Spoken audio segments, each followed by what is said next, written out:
તો યુટ્યુબ પર અપલોડ કરવું છે મારે વિડીયો. તો આ મંદિર વિશે મારે હિસ્ટ્રી જાણવી હતી.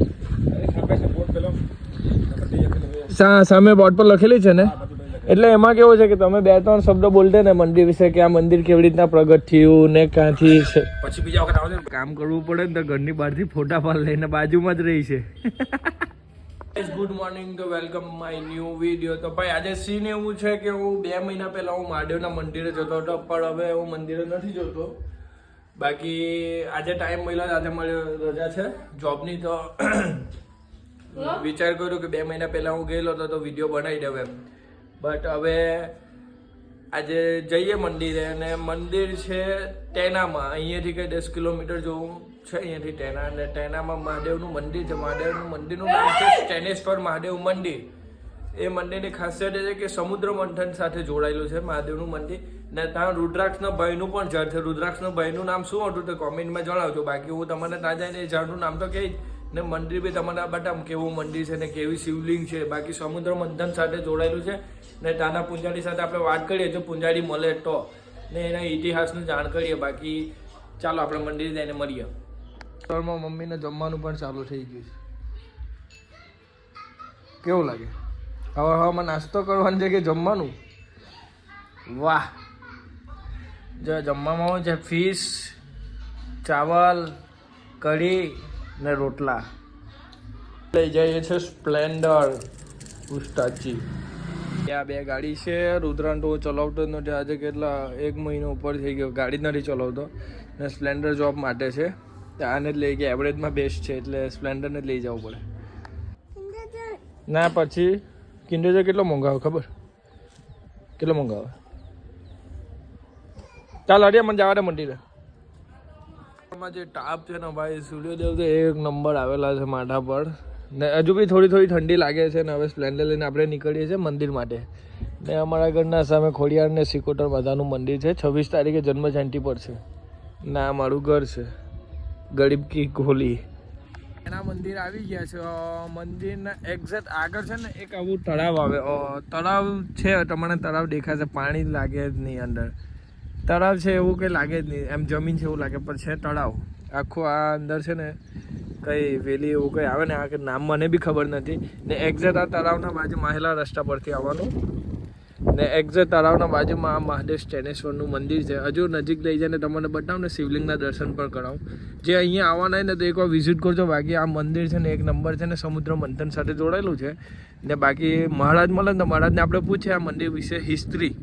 તો ચાલો મંદિરમાં. મંદિરે તો આવી ગયા છે. તમને બતાવું જો આ છે ને આખું અહીંયા ચંડી યજ્ઞ એવું હોય ને તો મંદિરની ચંડી યજ્ઞ કોઈ પણ કરાવવું હોય તો કરાવી શકે. આ આગળનું ગેટ છે. ગેટ બનાવ્યું નથી હજુ, એન્ટ્રન્સ જ છે. બાકી મંદિર જે જોવું તમે ખાલી સામેથી મંદિર, ખતરનાક મંદિર. ને મહારાજ ત્યાં રહી છે. ચાલો અંદર મંદિરમાં જઈને તમને બતાવું. મારા ખ્યાલથી મંદિરનું કામ ચાલે છે હજુ. જય મહાદેવ. હા, મંદિરનું કામ ચાલે છે. આ જોઈ શકો પથ્થર, LED બી છે, કામ ચાલે જ છે. મંદિર છે નાગ દેવતાનું. હા, નાગ દેવતાનું મંદિર છે. એ નાગ દેવતા. આ મંદિર છે ધન્વંતરી ભગવાન, એટલે ભગવાન વિષ્ણુ ભગવાનનું છે ને, ખ્યાલ નથી આવતું મને બી. ધન્વંતરી ભગવાન એટલે કોમેન્ટમાં કહેજો તો મને ખ્યાલ હોય તો. બાકી મંદિરનું તમારે ઇન્ટિરિયર બતાવ્યું છે, જોજો એકવાર વિઝિટ મારજો. અને મંદિરમાં એકવાર ચેક કરો કેવું છે ને કેવી શિવલિંગ છે, બહુ જોરદાર છે. બીજી વસ્તુ એ છે કે મંદિરનું કામ ચાલે છે ને તો બી આપણાને અંદર જવા દે છે દર્શન કરવા. ને મંદિરમાં છે ને વિડીયો પણ અલાઉડ છે.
ખાસિયત તો પૂંજાડી તો છે નથી, પણ મને ખબર ત્યાં સુધી તો સમુદ્ર મંથન સાથે જોડાયેલું છે. પૂંજાડી મહારાજ દેખાતા નથી ને ગળવી બંધ છે, એટલે કશે ગયા હશે.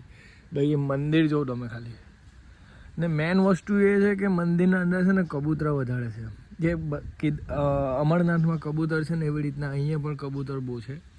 ને આ છે રુદ્રાક્ષનો ભાઈનું જર. એના ભાઈનું નામ હું તમને કહી દઉં. એમના ભાઈનું નામ હતું ભદ્રાક્ષ. એમનું જર છે. આમાં દેખાતા નથી, પણ રુદ્રાક્ષ જેવા જ આવે, પણ દેખાતા નથી. તો હું નીચે બતાવું તમને. બીજા 2 મંદિર છે ને સામે જે ધજા છે ને જે ફરકે છે ને, એક નંબર ધજા ફરકે છે ભાઈ. એ છે કે અહીં ઇન્ટિરિયરનું કામ ચાલે છે, તો બી આપણને અંદર જવા દે છે ને અંદર શૂટિંગ અલાઉડ છે. ને એકવાર વિઝિટ મારો તમે મંદિરમાં. સ્ટેનેશ્વર ગામના તેના અંદર મંદિર છે. તેના ગામના અંદર સ્ટેનેશ્વર કરીને મંદિરનું નામ છે. આ ભાઈ કેટલા મસ્ત આરામથી સૂતા છે. ઓય એવું છે કે અહીંયા પબ્લિક બી ઓછી આવે છે ને શાંતિ ઇલાકો છે, શાંતવાળો. ને ખેતર છે પાછળ, ને ખેતરના આગળ છે મંદિર. જોરદાર મંદિર છે ને શાંત છે, પબ્લિક બી કોઈ નથી. ના પાડી છે અત્યારે મારાનું મૂડ નથી બોલવાનું. બાકી ત્યાં હિસ્ટ્રી લખેલી છે. હિસ્ટ્રી તમને બતાવું હું છે ને હુંની મંદિરની છે હિસ્ટ્રી. મહારાજે તો ખબર નથી કીધું આપણને, પણ આ મંદિરની હિસ્ટ્રી છે, જોઈ લેજો. સ્ટોપ કરીને વાંચી લેજો એકવાર. આપણે મંદિરેથી નીકળીએ છીએ. મંદિરના વિઝિટ જોરદાર છે. મંદિર દર્શન કરો એકવાર, તો મળીએ આપણે ઘરે. ત્યાંથી આવી ગયા છે આપણે ઘરે. અને ઘરે જવા આ ચીની વિડીયો એટલે મોબાઈલ નાસ્તો કર્યો. માં કા છે માં? તો આપણે નાસ્તો કરીએ અને પછી જોઈએ વિડીયોમાં શું સારું લાગ્યું, શું ખરાબ લાગ્યું. કોમેન્ટ કરીને જરૂરથી બતાવજો. તો એન્ડ કરીએ આપણે. બાકી thanks for watching the video. કઈ કર્યો? જુઠ્ઠી બોલે હે.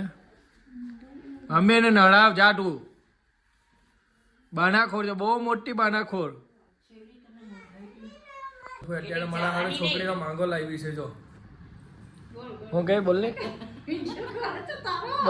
કઈ છોકરી એનો આસે ઓધેલી છે. કાની છે?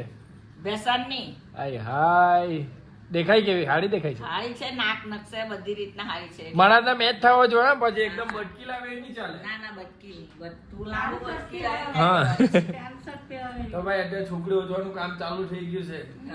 ભાઈ વાગ્યા છે 11:30. તો હવે નાસ્તો ગયો તેલ લેગાવા. હવે ડાયરેક્ટ આપણે ચાલુ કરી દેવાનું જમવાનું.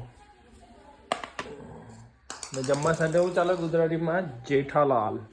આપણે ખાવાનું ખાઈ લીધું પછી કઈ મીઠું ખાવાની ઈચ્છા છે. લાઈટ બી ઓછી છે, નાનું ઘર છે એટલે લાઈટ બી ઓછી છે ને. તો મમ્મી જે બનાવે છે માલપુરા. વાહ, ગોળ ના બને ને મમ્મી કો, એટલે આ ગોલ બને. વાહ, મમ્મી બનાવે છે માલપુરા. કોઈ ખાટલા કે નહીં ખાટલા ખબર પડે કે નહીં પડે. બાકી આ માલપુરા એક નંબર બને. હા ના બેસન ના બનાવે, ઘઉંનો લોટ ના. ઘઉંનો લોટ, ગોળ ને બીજો એલચી. હા, ઘઉંનો લોટ, ગોળ ને એલચી. લાઈટ ઓછી છે એટલે ફેસ લાઈટ ચાલુ કરી લેજે.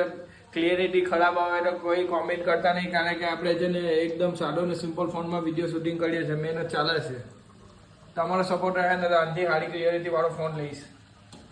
માલપુરા પણ આવી ગયા છે. મમ્મીએ બનાવ્યો છે માકા પ્યાર. શું કે તો કોઈક બોલે કેમ ને કેમેરામાં હરમાયા કેમ કરે? મને એ નહીં સમજ પડે. હું હા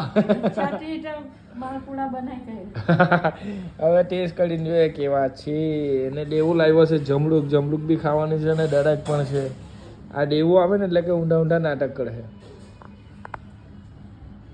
વિડીયોમાં શું સારું લાગ્યું, શું ખરાબ લાગ્યું કોમેન્ટ કરીને જરૂરથી બતાવજો. અને વિડીયોને લાઈક કરવાના ભૂલતા નહીં, સબસ્ક્રાઈબ કરવાના ભૂલતા નહીં. Thanks for watching the video.